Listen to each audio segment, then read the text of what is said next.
संभावना के ध्वजवाहक हैं ऐसे पूज्य संतों का आशीर्वाद आज आप सबको इस सामूहिक विवाह के अवसर पर मिल रहा है। वहीं आज स्वामी सत्येंद्रानंद गिरी महाराज सभागार एवं सिंधु द्वार का लोकार्पण भी और सही चौक का भी आज लोकार्पण हो। भाइयों बहनों, परम पूज्य स्वामी सत्येंद्रानंद गिरी जी महाराज ने अपना संपूर्ण जीवन राष्ट्र के लिए, धर्म के लिए, मानवता के लिए और उनकी सेवा को समर्पित किया था। उन्होंने आत्मिक ज्ञान को समाज सेवा के साथ जोड़कर ऐसे पवित्र जीवन दर्शन को समाज के सम्मुख रखा जिससे अनगिनत लोग सेवा के मार्ग पर, त्याग के मार्ग पर, करुणा के मार्ग चलने की प्रेरणा दी। उन्होंने भारत माता मंदिर की स्थापना कर राष्ट्र सांस्कृतिक गौरव और सनातन परंपराओं के सम्मान का एक ऐसा विराट केंद्र किया जो सनातन संस्कृति को मानने वाले श्रद्धालुओं और देशभक्तों के लिए दिगंत तक प्रेरणा का स्रोत रहेगा। उन्हीं की प्रेरणा से पूज्य नंद गिरी जी महाराज के मार्गदर्शन में जीवन दीप आश्रम सेवा न्यास बीते कई वर्षों से समाज के वंचित, जरूरतमंद, असहाय और गरीब और पिछड़े वर्ग के लोगों के लिए समर्पित भाव से सेवा के उत्थान के लिए काम कर रहा है। ये संस्थान शिक्षा के क्षेत्र में, स्वास्थ्य के क्षेत्र में, संस्कार, महिला सशक्तिकरण, गौ संरक्षण और समाज सेवा जैसे विविध क्षेत्रों में निस्वार्थ रूप से कार्य करता है। नर सेवा ही नारायण सेवा की भावना आज धरातल पर चरितार्थ कर रहा है। जीवन दीप आश्रम प्रत्येक आयोजन में आध्यात्मिकता और समाज सेवा का अद्भुत समन्वय दिखाई देता है जो जनमानस को प्रेरित करता है। इस पंचदीप महोत्सव में जहां एक आध्यात्मिक चेतना से प्रेरित सप्तचंडी महायज्ञ, श्री भक्ता, कन्या पूजन जैसे धार्मिक कार्यक्रमों का आयोजन किया जा रहा है, वहीं हमारी बालिकाओं के सामूहिक विवाह और बच्चों के पाठ्य सामग्री वितरण जैसे सामाजिक कार्य भी रहे हैं। आज हम अपने अमर बलिदानियों की स्मृति में शहीद चौक का भी उद्घाटन कर रहे हैं और ये चौक जन्म साहस, अटूट राष्ट्रभक्ति, सर्वोच्च बलिदान प्रति हमारे कृतज्ञता के भाव को प्रकट करता है। ये हमारी आने वालियों को त्याग, बलिदान और पराक्रम की याद दिलाता रहेगा। इसी के साथ आज इस परिसर में इस सभागार को हम सब लोगों ने अभी किया है।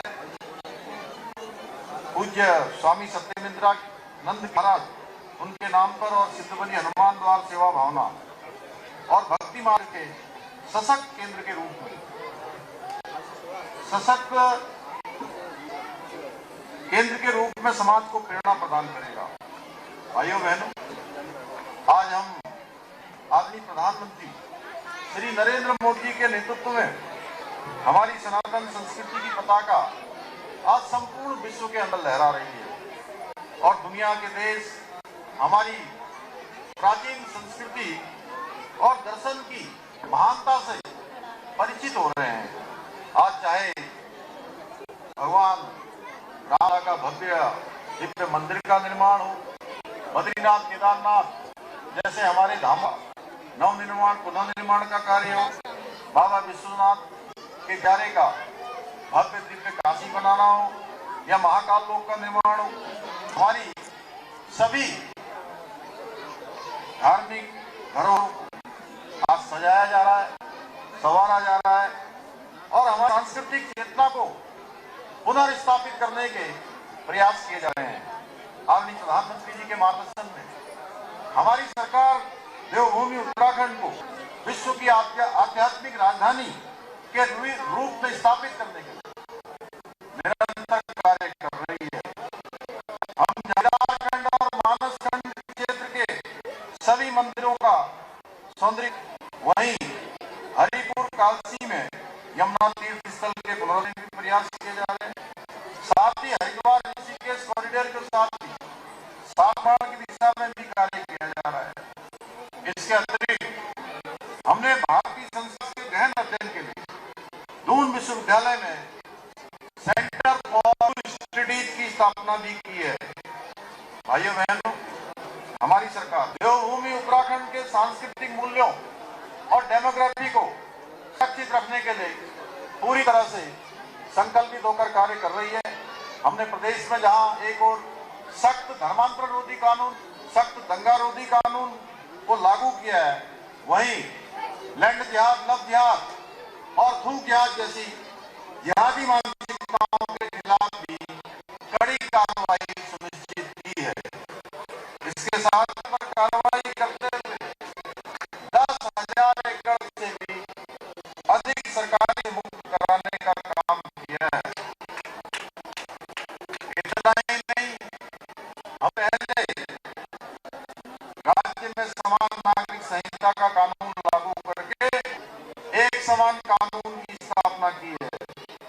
वहीं युवाओं के साथ खिलवाड़ करने वालों पर अंकुश लगाने के लिए प्रदेश में हमने विरोधी कानून भी लागू किया है।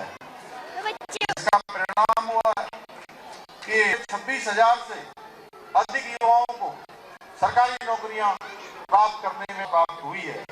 भाइयों बहनों, कुछ लोग मदरसों की आड़ में बच्चों को गायब करने का षड्यंत्र रच रहे थे, लेकिन हमने